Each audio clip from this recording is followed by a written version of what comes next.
Hi everyone, it's Laura over at Hyperstamper, and I am very, very excited that I just finished this custom journal. One of my favorite journal clients from the East Coast saw this on my thrift haul video, and this was a book that she read at a cottage when she was young and spent time at a cottage with her family. And she said they used to stay in the cottage to escape the mosquitoes. So she remembers this book very well. It's a Nancy Drew. I believe it's a first edition. This is from 1932. And it's in lovely condition. It's got the iconic symbol from the earlier days with Nancy Drew and the magnifying glass. And I just thought it'd be fun to do this. There she is. I'm dying to do that. And this book here is custom made for Kelly, and she asked for a Art Deco handle, which I happened to have this one that I love.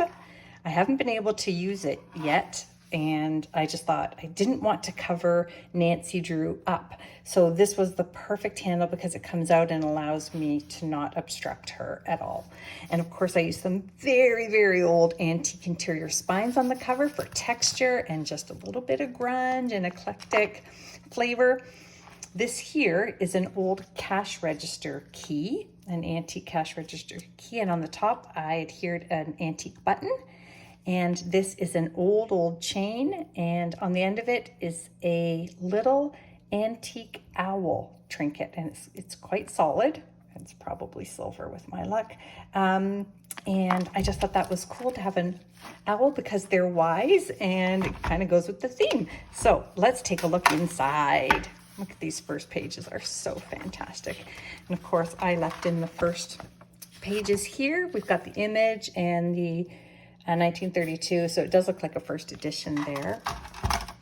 And this was another thing that Kelly, you asked for, and I was able to take this and part with it, even though I think it is one of the best images I've ever seen. Isn't that amazing? And that is from 1949. That was their idea of futuristic travel in winter. I would buy one of those in a heartbeat. Isn't that awesome? And then we have some vintage book pages here. This one's from a crochet book, and just a little sewing book here from vintage. And I think you're going to like this. She told me some things that she loves, which is what I hope all people that buy my journals will do. She loves dogs. So here is a 1930s photograph of a family dog. That is Trixie. And here is a family at a cottage up north. So how awesome is that? That was just lucky. I was just squealing when I found all these things in my stash. It's like looking for Easter eggs, honestly.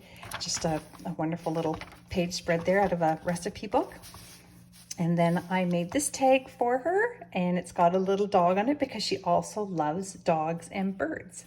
So I thought that was a really fun one. That came out of a book from the 1800s, actually, right there. I'm gonna slip that back in.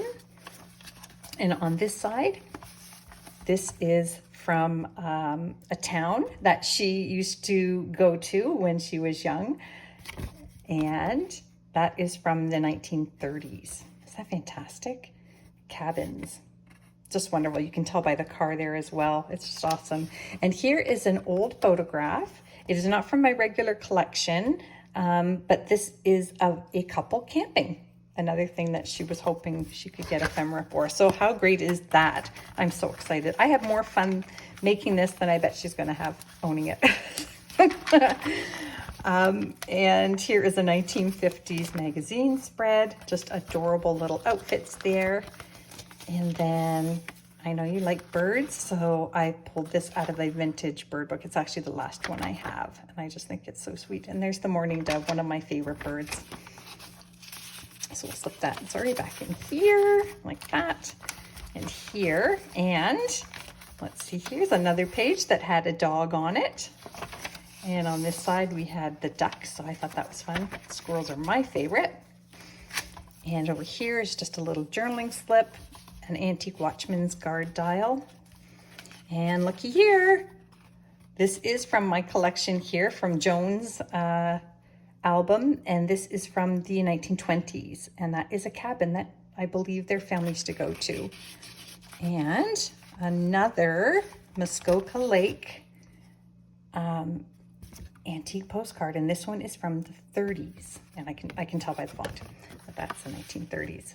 And then I have this wonderful children's book page here, and that's on heavy cardstock.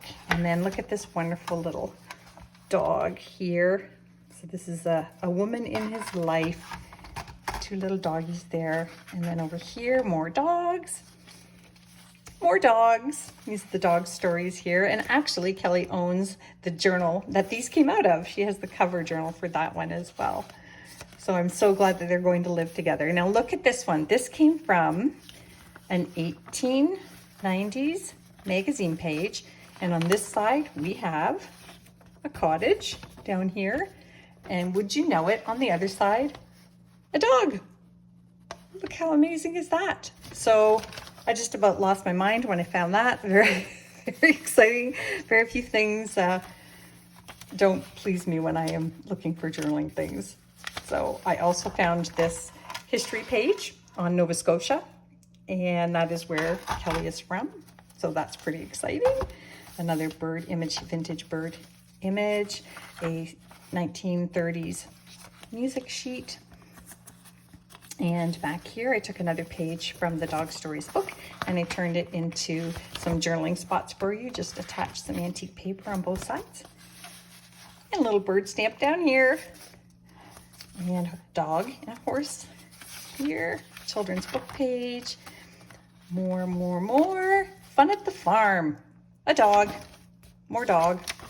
Oh, I just had so much fun with this. More dogs. Flowers. I couldn't have it all dogs and birds and cottages and camping. So I added some flowers. And here is a lovely vintage book page with some lovely illustrations of birds there for you as well. And you also mentioned, oh, this is from Nova Scotia, actually, this ledger page, which is pretty cool. And this is one of those cheesy recipe pages that you said you like. So good luck trying to copy one of these recipes and make them. I'd love to hear how it turned out. And another cheesy recipe page here. And a journaling sheet here on the Canasta, vintage Canasta scorecard. And one last dog. And then, of course, I left the last page in the book in its original place. There we go. And I'm very tempted to send the insides of the book along with this. So if you do feel like reading it again to escape the bugs, you can do that. So thanks so much. And this is going in the mail tomorrow. And if you want to see more of my journals, please visit hyperstamper.etsy.com. And don't forget to subscribe.